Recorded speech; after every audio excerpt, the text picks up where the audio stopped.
Bienvenue dans Les scénarios de Caroline. Conteuse pour petites et plus grandes oreilles.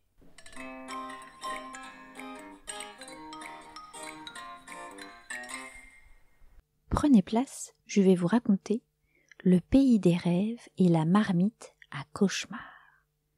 Une histoire de Charlotte Grossetête, illustrée par Marie Ligier de La Prade.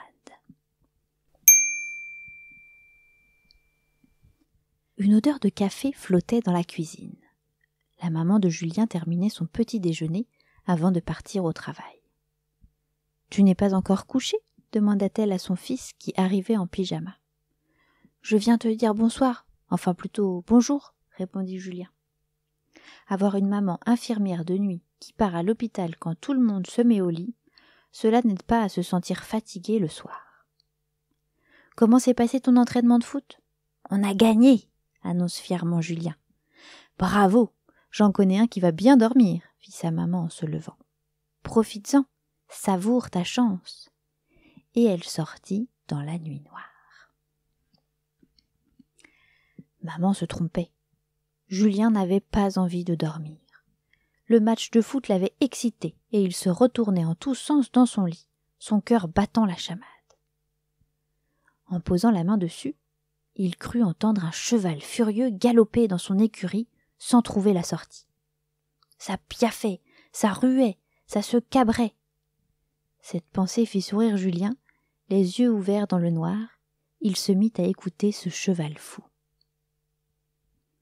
Très vite, comme il se calmait, le galop de son cœur s'apaisa, devenant ample et régulier.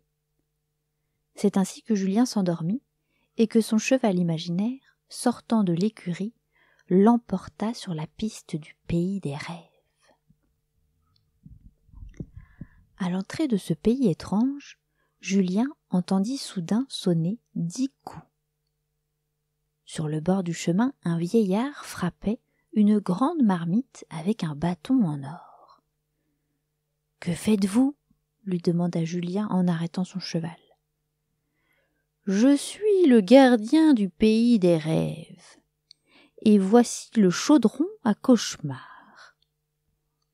Je cogne dessus pour effrayer les mauvais rêves qui y sont enfermés. Regarde. » Et le gardien entr'ouvrit le couvercle.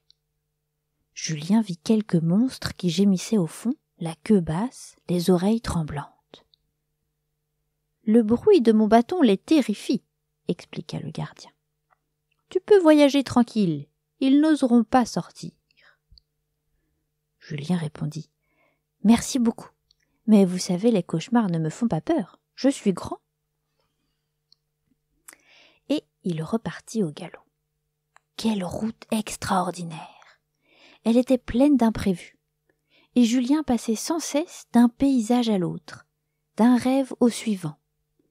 Il traversa une forêt d'arbres en bonbons, il longea un lac couleur de menthe à l'eau, sa boisson préférée.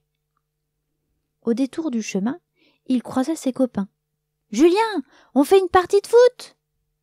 Julien descendit joyeusement de cheval et gagna son poste de gardien de but, sur un terrain qui sentait très bon. « Je connais cette odeur, » se dit-il. Intrigué, il se laissa tomber par terre et enfouit le nez dans l'herbe douce. « J'ai trouvé! Ça sent la lessive de mon oreiller. » Et oui, Julien dormait profondément sous la couette que sa mère venait de laver. Soudain, sur le terrain, une ombre bondit en avant. C'était Pat, le pire ennemi de Julien, qui s'était emparé du ballon. « Ah !» cria Julien en essayant d'empêcher le tir fatal. Trop tard, le ballon vola dans le filet. L'équipe de Julien accourut, furieuse. « Qu'est-ce qui t'a pris de t'allonger dans l'herbe au lieu de surveiller le terrain ?» tempêta son meilleur ami. Julien baissa la tête, lorsque des coups résonnèrent à ses oreilles. Le gardien du pays des rêves était là, devant lui, avec sa marmite et son bâton en or. « Alors, mon garçon, on n'a peur d'aucun cauchemar ?» dit le vieil homme en souriant. Il entr'ouvrit son chaudron. Le ballon maudit était piégé au fond. Julien comprit qu'il venait de faire un mauvais rêve et se réveilla avec un soupir de soulagement. Pourtant, dans le silence de sa chambre, les coups de bâton en or continuaient à résonner. Julien sourit en reconnaissant ce son familier. En fait, c'était l'église du quartier dont la cloche sonnait 11 heures. Posant la main sur son cœur, Julien entendit de nouveau un galop tranquille. Son cheval imaginaire était déjà prêt à repartir au pays des rêves. Alors, Julien respira profondément, ferma les yeux et se laissa emporter avec bonheur vers d'autres rêves merveilleux. Cette fois, il n'avait vraiment plus peur. Il savait qu'un piège à cauchemar sonnerait pour lui, heure après heure, jusqu'au bout de la nuit.